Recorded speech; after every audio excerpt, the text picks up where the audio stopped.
For us to begin tonight, we're going to be finishing up our study in Ecclesiastes. We finally made it. We made it to the last chapter we've been dying to get to and talk about and kind of hinting around various conclusions here. I've asked Brother Lloyd to lead us in a word of prayer before we begin, and I think his voice will carry. We can all hear him. Lloyd, do you mind praying with us? Thank you. Heavenly Father, we're so thankful for the help that you've given us and the desire we have to please you, Father, that we might assemble here this evening to learn much about your word and to serve you, Father. We pray that everything that we do here will be done according to your will, that it will please you and that you be proud to call us your children. And pray that we might take what we learn out into the world and share with others, that we might help others have that same desire that they want to be a Christian also, Father. We pray for our health, that you'll give us all a long, useful, healthy life, that we might be able to do many more good works. And pray for all the members of this congregation that are sick or have health problems, that they might overcome these problems and once again be able to be here, Father. Pray for any of those that may have lost loved ones, that you'll comfort them and strengthen them, that they might be able to bear the burden, Father. Pray that we'll all strive to set better examples in our lives. We know that we always set an example, whether it's to lead people to Christ or to Satan, that we will do one or the other.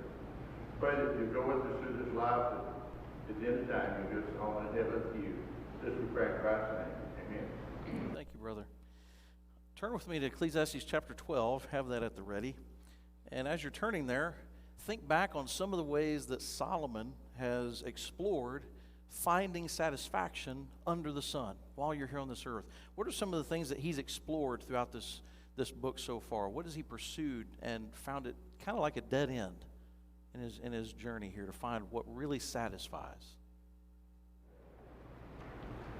We found out that a lot of the things,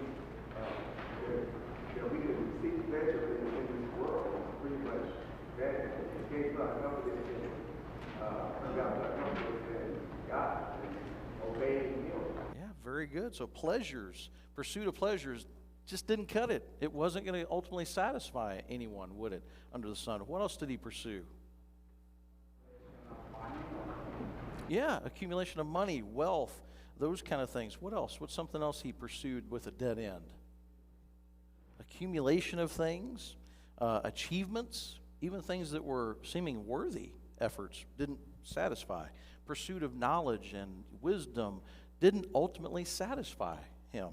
Solomon has explored these ideas surrounding outcomes based on the fact that death happens to them all, time and chance happen to them all, and that truly the light is sweet and it is pleasant for the eyes to behold the sun. Life is to be enjoyed. God has blessed us with what we have, and He's blessed us with the ability to enjoy certain things some of the time, not all of the time. But ultimate satisfaction is not going to be found here, as our bodies will never be full. They'll never be ultimately satisfied by anything that we experience or consume in this life. It's temporary. So Solomon continues on. This is not really a break. There's really no break here in the way it's written from chapter 11 to chapter 12. He continues to talk to the young and then give them advice as he's beginning this chapter. But then he quickly moves into the vanity of our physical bodies that are decaying.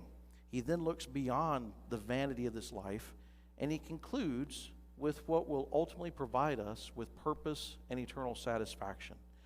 In this first verse of chapter 12, he says, "Remember now your Creator in the days of your youth, before the difficult days come, and the years draw near when you say, I have no pleasure in them."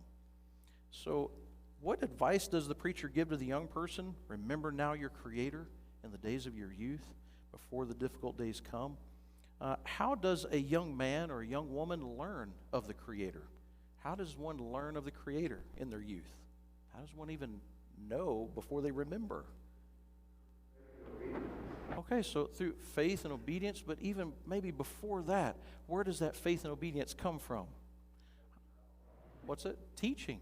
Teaching, possibly. I'm thinking of Psalm 19, by observation, looking at all the creation around us, the design of this world, looking at God's law, So again, developing faith and obedience to that law.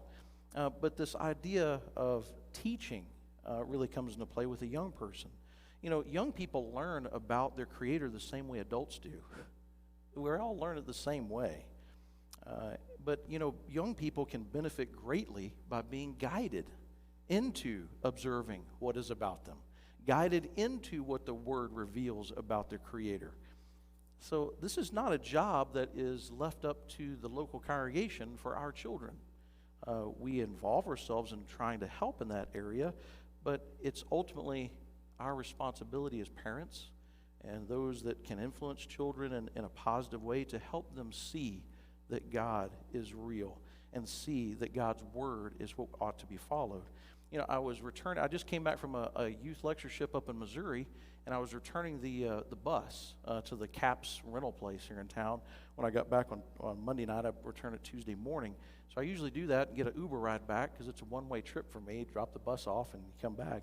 Well, the guy that was driving the Uber, I couldn't help but tell him about the series that we just went through. And he said to me, well, you know, I was raised Catholic, and it just all seemed like a fairy tale to me because faith is just basically what you have in your heart. It's just whatever you choose to believe in your heart, that is what faith is. And he said, you know, God's never shown himself to me. So how could I ever know that God is real?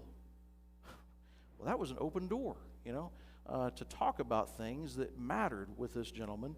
I told him I know for sure that God is real, and I know for sure that the Bible is truly from God. And I began to explain to him how I know that. And he wanted to know. He goes, tell me how. How do you know? So we talked about those things. That this gentleman had no one to ever have guided him through some reasonable arguments as to why one should believe. He was just told, you need to, but why? Why should I believe it? So we need to help our own children in guiding them as to the answers of why. Why should I believe there is a God? Why should I believe that God is real? Why should I believe His Word? It seems as though no one ever really offered that to him. So let's focus on remembering now your Creator in the days of your youth. Let's help our youth understand it first, and then they can remember it, and they can know it. We need to provide them a firm foundation in these areas and help them appreciate and remember their Creator in their youth. There are some misconceptions about those who are young. Some may say, they won't understand. You know, they're not going to get it. Or they're just too young to get it. They'll have to figure it out on their own someday. Some would say, well, let them have their fun before they can have to get their job and face the realities of life. Some would say, well, they're not going to listen, so why even bother? Those are misconceptions. The young are ready to understand things about life, even from a young age. Let's not write off any young person that they can actually have interest in these things. I tell you, Solomon assumes that this is the case when he says, remember now your Creator of the days of your youth. It's an assumption here that by his judgment, they can know him and they can remember him. So let's not write off anyone who is in their youth as someone who may not even want to care or even listen to things that are important. I've heard sometimes from those who have been converted in their adult years that their faith may be more real than those who have been converted in their youth. I tell you, Solomon, the wisest man, differs in this view and recommends that our youth serve the Lord. It is recommended that the youth serve the Lord. Those of us who have been converted in our youth shouldn't feel as though that we are any less or we have something to be embarrassed about because we haven't experienced the world in some sense of the word. It's better to serve the Lord in your youth. It's not better to wait. He says that even in Ecclesiastes 11:9. Let's look back at that again.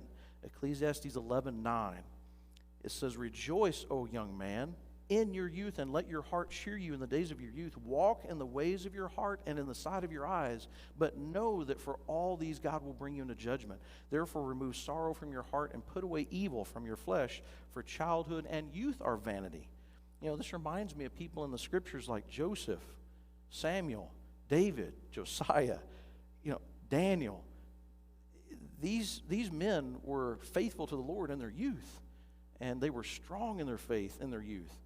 Well, I think others that are of our youth can become a Daniel, a Joseph, a Samuel, a David in their youth as far as their faith is concerned.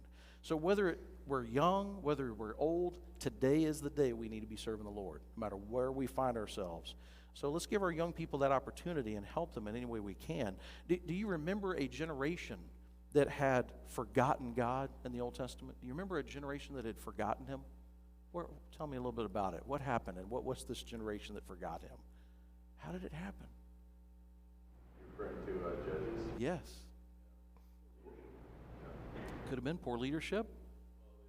Well, they just decided to do their own thing. So they had fathers, they had men like Joshua, they had the warnings, but in the process of time, they were led astray. So how would that occur? How many generations did it take for them to fall? One generation. So every generation is one generation away from having the next generation forget Him. So we have a great responsibility, I think, in this inherent to this remembering your Creator in the days of the youth for our youth here. And I think we need to take that seriously and focus on those that maybe don't understand why they ought to remember God or understand who He is. He goes on and says that they ought to do this because of some difficult days that are coming. What are these difficult days that Solomon mentions here in verse 1? What are these days? About what happens when you grow old. Yeah, so it's aging. Something happens when you're older that's difficult. And it may be more difficult to reason through things maybe in that time, or more difficult to devote yourself to things that God would need you to be doing to come to know Him. I do believe He's talking about old age. He's definitely not talking about our younger years here. But it's also a time when He says that one would say, I have no pleasure in them. So Solomon goes on to describe those older years, and when we may take no pleasure in youthful activities anymore. It's a time when in verse 2 it says, while the sun and the light, the moon and the stars are not darkened. So there is sunshine and light in the younger days, but things begin to darken. Things are more challenging as time rolls forward. And it says here, and the clouds do not return after the rain. What does that mean? The clouds do not return after the rain. I really tried to figure this out for myself.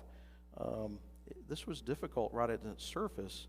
But I think at least for me, I think what he's meaning is that there are gaps between difficult times in youth.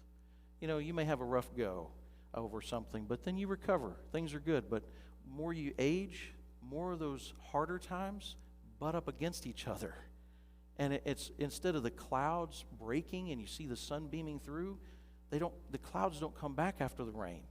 It's one rain after another rain after another rain, and it keeps building, and there's not relief from the rain, from the dismal day, from the daunting task, from that which comes about with aging. And so one physical or mental challenge is followed by another mental or physical challenge, and sometimes there's just a series of them. And that generally doesn't happen in youth unless a youth is sick in some way, just with a chronic illness. But it's typically not that way, right? So this is an important lesson for our youth to learn, and as well as those that are aged. There is a time when youthful activities are going to give way to maturity. It should be that way. And there's a natural progression about things. And there's a time when temptations, it's talking about this, I have no pleasure in them. There are certain things that are a particular temptation to those that are youthful. And those over time will tend to change.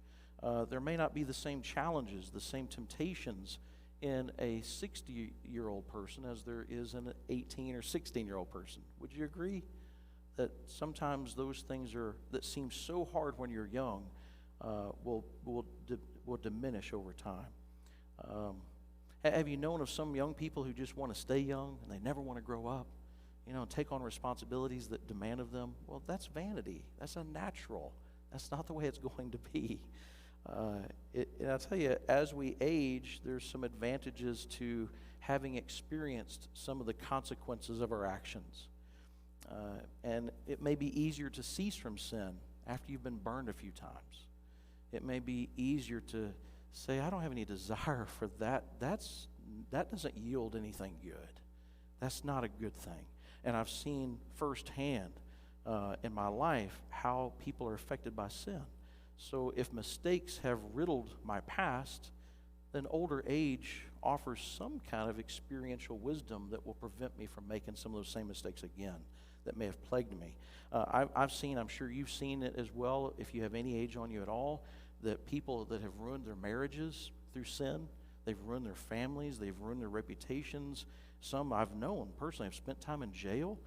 They've lost all their wealth. They depart the faith, all as a result of sin. And once you see that, you don't want to go down that same path as they've gone, or the path that some of us have gone. So I had not seen much of that in my youth, and so it was simply theoretical. But the longer years go forward, those things sure don't appear that fun, and you lose the desire for some of those youthful things or lusts that may plague a young person. We go into an illustration here. There's actually several illustrations that are fascinating. And this is in regard to question number 2. Let's go ahead and read Ecclesiastes 12, and we'll pick up with 2 where I left off and read 12, 2 through 5. It says here, while the sun and the light, the moon and the stars are not darkened, and the clouds do not return after the rain, in the day when the keepers of the house tremble, and the strong men bow down, when the grinders cease because they are few, and those that look through the windows grow dim, when the doors are shut in the streets and the sound of grinding is low, when one rises up at the sound of a bird, and all the daughters of music are brought low. Also they are afraid of height and of terrors in the way. When the almond tree blossoms, the grasshopper is a burden, and desire fails. For man goes to his eternal home, and the mourners go about the streets. So what are these illustrations that depict one growing old and feeble? We're going to go through them, but no matter what we determine here as to the specific meaning of these, I think we're all going to get the point that Solomon's making. Old age brings diminished abilities and challenges that are not experienced in youth. That's the point of all these illustrations, the same point that he's trying to make. He's just trying to help us understand it and really know it before we have to go through it. And it starts out with a figure of a decaying house that's kind of falling apart over time. And that's where this begins. It says, the keepers of the house. So the keepers of the house, it says that they begin to tremble, right? What's he talking about here? The keepers of the house begin to tremble. What do you think that means? Yeah, Richard? So things aren't, as strong as they once were. In the illustration of the house, the keepers of the house begin to tremble. Maybe those that are keeping the interior of the home are not as capable of maintaining it anymore. Some have written that maybe it's the hands and the arms are not able to work like they used to work. Muscles and nerves, they don't work as well as they should. They begin to tremble. The strong men, it says here, the strong men bow down. What does he mean by that? The strong men bow down. Posture? Could be posture. What else do you think it might? I mean, some of this is subjective. I realize that, but I want to give you a chance to. Yeah, muscles are weaker, and these are strong men, and they're bowed down, so they're losing their strength in some way. Jimmy? The English Standard Version translated says strong men are bent. Yeah. So I'm thinking of just, like you're kind of losing your posture, like I believe Troy was talking about. So some have said maybe it's the legs that begin to bow. They're not able to support as well, possibly. I think of the bowing of the neck, where it's just natural for the spine to begin to lose its structural integrity. What about when the grinders cease because they're few? Teeth. Can't chew. I don't have much teeth. Fortunately, we have false teeth available today and implants, but the natural process is we're not going to be able to chew. They're worn out. Those that look through the windows grow dim. What might that be referring to? Can't see as well. And in keeping with the house illustration, just looking through a clouded glass window, And remember, the keepers aren't able to keep the house. The window can't be as clean. It just all kind of begins to crumble on itself. So becoming dull and opaque, referring to the vision. When one rises up at the sound of a bird, what might that mean in aging? Waking up early. Yeah, waking up early. Before the chickens. Yeah, waking up before the chickens. So it's the inability of sleep. And I cannot escape this memory of my grandfather. He was a barber and walked to work every day and walked home. He only had one car, and he let my grandmother drive that car. And he always told me, boy, I cannot wait till I get to retire because I'm going to sleep in. I have to wake up so early to walk into work. And then when he retired, he goes, son, you need to sleep all you can now, because no matter what time I go to sleep, I get up at 4 a.m. every day. And I don't want to. I don't want to get up, but I just wake up and I can't go to sleep. So, he was really encouraging me to sleep. I mean, he goes, please just do it now because it doesn't come later. He was experiencing it. When the doors are shut in the streets, what might this refer to? Hearing, possibly. Okay? The dull of hearing, can't hear as well. And the sound of the grinding is low, referring to one who becomes dull of hearing, possibly. What else? Any other comments? Did you have something, Ben? Okay. Yeah, not able to hear as well. And what is this? And all the daughters of music are brought low. I saw this two different ways. I don't know which one it is. Does it sound like sounds like hearing again? I think that's one way. What's another way? Yeah, the voice. The voice changes with age. There's that funny song, Daddy sang bass, Mama sang tenor. Mama's voice dropped maybe, a little bit. Sing a little lower, But I tell you, with my dad, and it's likely going to happen to me too, is if I live long enough, his voice is it's weak. Sometimes I seriously cannot hear him. I go, Dad, I can't hear what you're saying. And he's got to speak up, but his voice just doesn't have that robust sound that he can make anymore. And it was never a problem when I was growing up. I mean, he always had that voice. And I mean it, he could be very loud, and he used that voice. But now he's not loud. He can't be loud. And he can't sing like he used to sing. At one point, he could sing and lead singing. There's no chance he can do that today. It's impossible for him. Also, it says they're afraid of height. What might that be referring to? Some fear. What's that? Yeah, falling down. You start being afraid, I'm going to fall, and my body's more frail. It's going to break. I'm going to be in pain. I'm going to suffer. And of terrors in the way. What might the terrors in the way refer to? Things that might not have been so terrifying. A little rock, and then stumble. But terrors in the way, it used not to be anything for me to maneuver around all that, and now I stumble. Or possibly I'm fearful of those that might overtake me in the way. There are terrors there. Maybe I don't feel as confident that I could ward off an attacker or someone that might want to hurt me in some way on the way. When the almond tree blossoms, what might that mean? Gray hair, white hair, right? So aging results in that white hair coming. The grasshopper is a burden. What might that refer to? Do for yourself. You can't do for yourself anymore. Things are, even the slightest of things becomes possibly a burden. And I can't help but think of the bent nature of the back legs and how maybe they're dragging a little bit. A little bit more of the posture and the bent nature of an older person that's kind of dragging themselves along a little.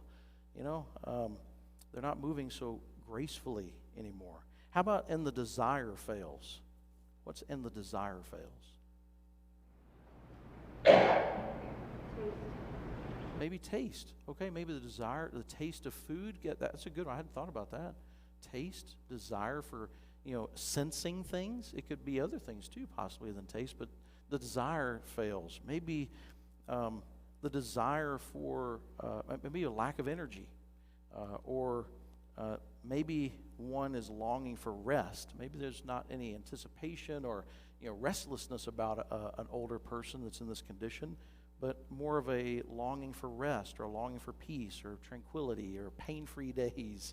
There's just differences in the desires that are there in the youth versus those that are older. I remember my grandmother, when she was homebound, she had her full faculties. She could remember everything I'd ever told her in my life. And we'd talk on the phone, and we picked up right when we left off, and she was stuck in her home for over a decade, where she really couldn't get out and about. And she just was so depressed because she couldn't do the things that she wanted to do. So the desire in her was failing because she couldn't do it. She said, "Hey, I've done my 20 laps around the kitchen table. I'm done. I did it." And that was her goal, because she could barely walk and move. But she was able to at least, certainly would not have been her desire as a young person to walk around the kitchen table 20 times. She would never have thought about doing that. So at the end of verse 5, we see a phrase here: "For man goes to his eternal home, and the mourners go about the streets." Solomon understood from the very outset the duality of man and his eternal spirit held by a physical body.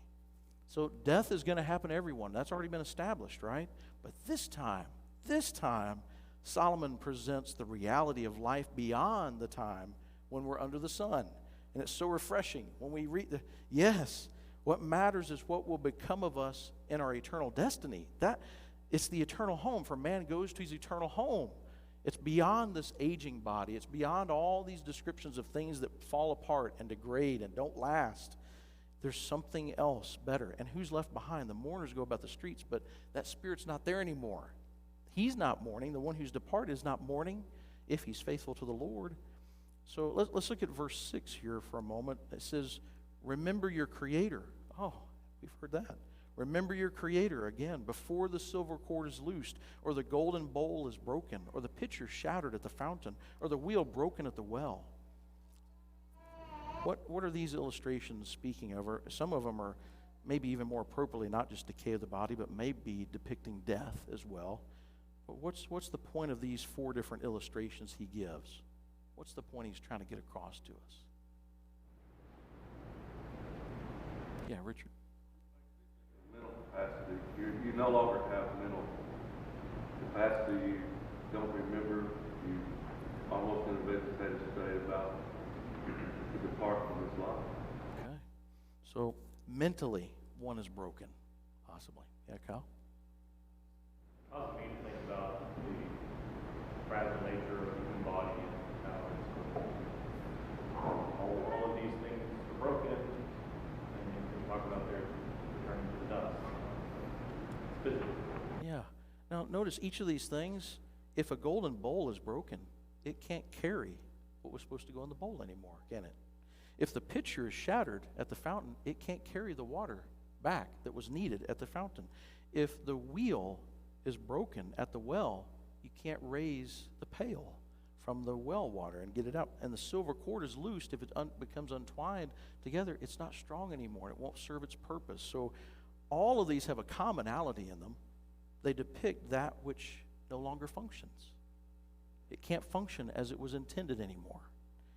So it's not available to be used. Can't hold the contents. It can't hold the water. You can't retrieve the water from the well. And then we see in verse 7 here, then the dust will return to the earth as it was, and the spirit will return to God who gave it. So what occurs at death is described here? Well, there's a separation of the spirit from the body. The body leaves, the body stays here and the spirit leaves. So we've got to realize that these bodies are truly of this earth. They're even made of the things of this earth, the elements, the material of this earth, literally. I always find it amazing. Everything in our bodies is here, and all humans have been made of what's here on this planet. These bodies, every human was made of the materials that was consumed by the mother. Clara was made of what Elena ate. That it came from this earth. I know. Sorry, I didn't mean to. I just thought of you. And so, she's made of, and all of us are made of the elements of those materials. And those materials came from where? This earth, the ground, the animals that ate things of the ground. So we've got to remember, we are made of these things here. These bodies are. And this is going to stay. This is not going anywhere outside of the physical material world. It's staying here. God, and I tell you, at the last day, it will be transformed into a new body that will go. This one won't be going. Something else will be going that God's going to change me into. So God gave us this everlasting spirit, and this ought to bring us some sobriety in our thoughts. It should motivate us, drive our actions. Too many times the things we want are to satisfy these earthly, physical bodies. That's what we strive for, and we shouldn't. There are things we need, but our life shouldn't be centered on those things, and I think Solomon has made that abundantly clear that we're not going to be satisfied with them if we do pursue them. So, the preacher restates here in verse 8 his initial premise. He says, vanity of vanity, says the preacher, all is vanity. That's kind of where we started the book, right? We started the book there, and we're ending this whole argumentative phase with this statement here that all is vanity. It's become crystallized through all the observations he's made. And in the final analysis, when considering the future of our bodies, that all efforts made to satisfy our flesh will ultimately be in vain and without any permanence, except for those things that will be done to God's glory. So look at verses 9 through 10. It says, and moreover, because the preacher was wise, he still taught the people knowledge. Yes, he pondered and sought out and set in order many proverbs. The preacher sought out to find acceptable words, and what was written was upright, words of truth. So what did the preacher continue to do? He learned these lessons, but he continued to do And trying to share his experience. Yeah, he continued to serve in the way that he could serve others, particularly in his role as the king as well, right? So he's still the king of Israel here. Let's continue on in verse 11. He says, the words of the wise are like goads. What is a goad? What's a goad? Anybody know? Yeah, it's like a cattle prod of sorts. So it's something to motivate someone to go in a certain direction, right? So he says here, the words of the wise are like goads. That means sometimes they're not pleasant. It's a prodding if you listen to the wisdom. And the words of scholars are like well-driven nails. How could the words of scholars be like well-driven nails? How does that make any sense at all? Hopefully it's building. Hopefully it's built, and it's built well, right? So if you're listening to these wise words, these words of scholars are like well-driven nails. They perform. They do what they're supposed to do. And you can build with them. And it's given by one shepherd. And he says, and further, my son, be admonished by these, of making many books there is no end, and much study wearisome to the flesh. So Solomon has recognized that the wisdom of God is going to remain true, and it needs to be shared with others. However, the wisdom of men, it's just a perpetual, never-ending grasping to try to discover something that is true and real, but God's already settled the matter. God has already settled what is truth. He has already provided it. So man's wisdom leaves one without answers to the life's most critical questions, but God's wisdom, it actually provides the real answers. So Solomon continues to share those words, and it's going to spur those along. He continued his work as the ruler of Israel. He didn't despair for life. And after he's gone through that, I want us to understand that. We ought not to be despairing for life. Solomon realized that the difficulty, even to the flesh, is pursuing all wisdom, and there's no way to know it all. But up to this point, he's not reached something that could give him that end point. Rather, he's been left struggling to find purpose or understand how all these things are going to be reconciled in light of, the chances and the lack of justice here on earth and the inability to know the end of all things. So we come down to the last section here, and he makes a conclusion. Let us hear the conclusion of the whole matter. Fear God, keep his commandments, for this is man's all. For God will bring every work into judgment, including every secret thing, whether good or evil. It's taken us a long time to get here, right? But you know what? We've gone through a lifetime of experiences with Solomon. There's no excuses for us to repeat those observations and those experiments that he was conducting and try to rationalize that. He's already figured this out. He's already tried it to the degree that we never could. So let's not fall into the trap and try to test it ourselves. Let's agree and understand that this conclusion was reached by a man who was given wisdom by God himself. And he says to fear God and keep his commandments. I like the statement, for this is man's all. This is man's all. After all that he's explored, this is his final assessment. Fear God. What does that mean? What does it mean? Fear God. What does that mean you're going to do? Yes. Reverence him, obey him. Reverence him, obey him, respect him. We're going to deliberately place God in the position in our lives where he ought to be. He is the king. He's the commander. He's the one in charge. He is the creator. We fear God for who he is. Yes, sir. Like Martin's dad. I feared my dad, but I love my dad. I fear God, but I love God.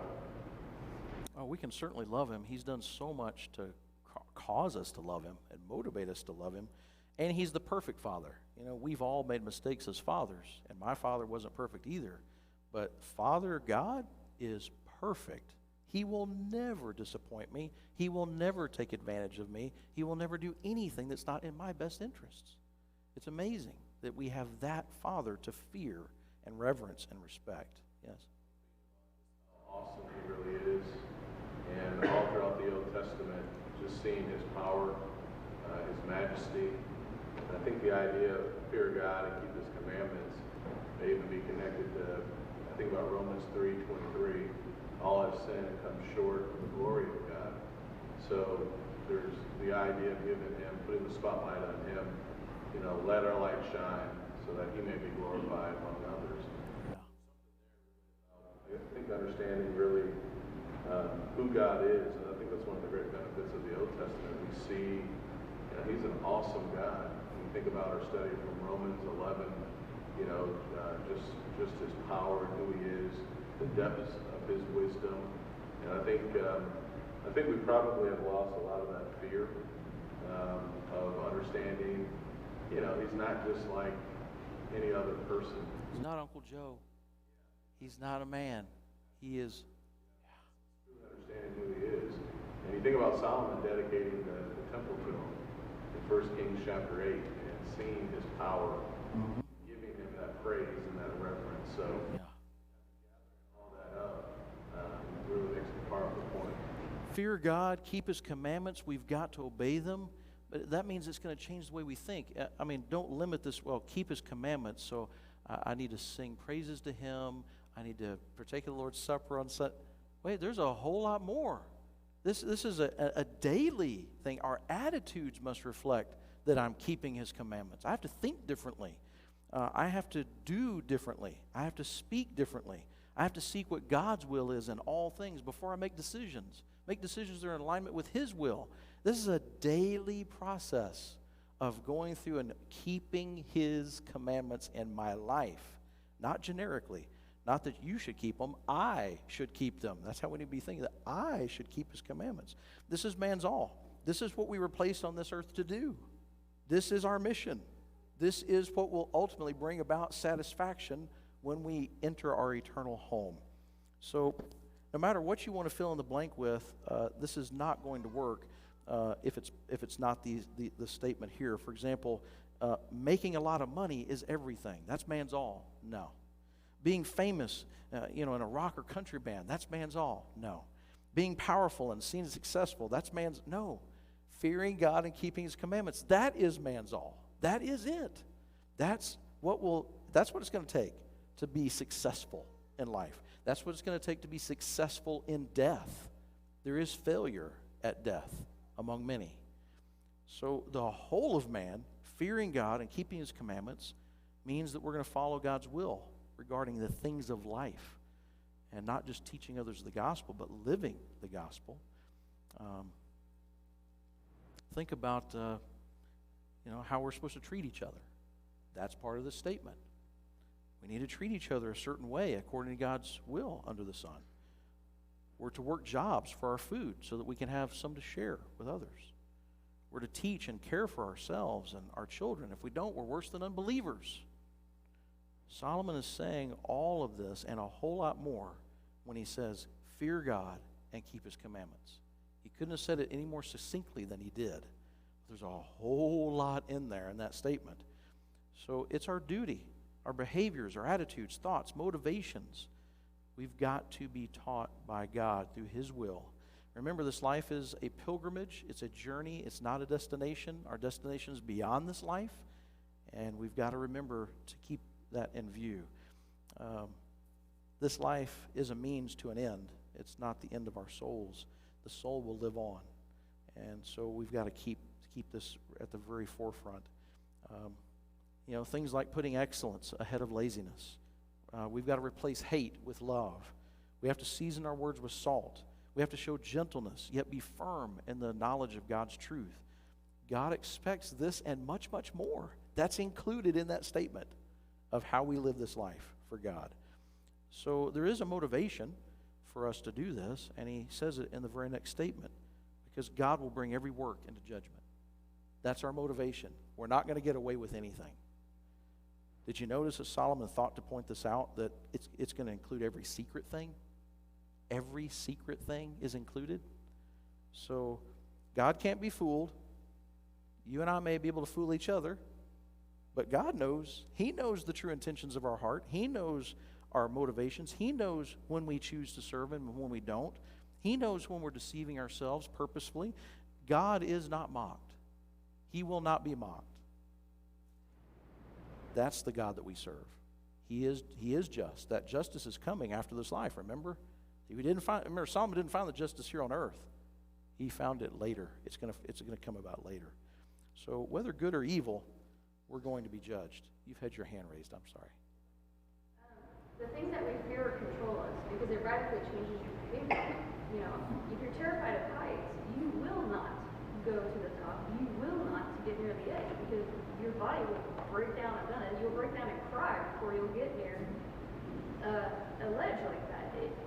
So, yes, fear God does mean reverence and respect, but it also means fear, too, because it should control our behavior. It's voluntary control. You're giving control to God. He is going to control what I choose to do, what I'm going to say, how I'm going to behave, and it is fearing him. I do fear hell, don't you? I do. There is a fear there. I don't want to go there. I don't want to go to hell. For eternity, nothing in this life is worth that. Nothing. But God is so good, he gives us the whole flip side, that nothing in this life can even compare to what it waits us in heaven. It's going to be fantastic, beyond our wildest imagination. So our purpose is clear. Fear God. Keep his commandments. Our labor here, this is beautiful. Our labor here is not going to be in vain, is it? Because we're going to be judged good or evil in the end. So what we do for God here is not going to be for nothing. It's the place that will not have vanity associated with it. God has made our lives purposeful, and I'd like to read a couple of passages. We have just a few minutes left. I'd like to look at a couple just to get us focused on some wisdom that's related about these things in the New Testament as well. Let's all look at Ephesians 2, 8 through 10. Ephesians 2, 8 through 10. Listen to this and see how well it lines up. For by grace you have been saved through faith, and that not of yourselves, it is the gift of God, not of works, lest anyone should boast. For we are his workmanship, created in Christ Jesus for good works, which God prepared beforehand that we should walk in them. Isn't that just what Solomon's telling us to do? Fear God and keep his commandments? Let's look at 1 Corinthians 15. 1 Corinthians 15. Won't be able to read this whole section, so I'll have to skip a little bit of this here. This is speaking of the judgment day when we're all changed and judged. 1 Corinthians 15, and we'll start in verse 55. O death, where is your sting? O Hades, where is your victory? The sting of death is sin, and the strength of sin is the law. But thanks be to God, who gives us the victory through our Lord Jesus Christ. Therefore, my beloved brethren, be steadfast, immovable, always abounding in the work of the Lord, knowing that your labor is not in vain in the Lord. You see, the bookends, everything's vanity under the sun. Everything's vanity, but fear God, keep His commandments, that's not vanity. That's actually going to yield something really, really productive and good. So God has made our lives purposeful. Ultimately, He's given us a way to have a satisfying life if we fear Him and keep His commandments. So without Him, we're stuck in this quandary of vanity in this life. So tell me something. How will these truths you have learned from Solomon change your view of life? How have they? Does it affect your goals? Does it affect how you spend your time? Does it put things into a different perspective? I hope so. And I encourage you, in the next week, it only takes a few minutes, read the whole book. Read all of Ecclesiastes while it's fresh on your mind. And things are going to pop out, and you're going to remember these things we've talked about. It'll be impactful to you. It will. So anyway, you have to think to yourselves. Thank you so much.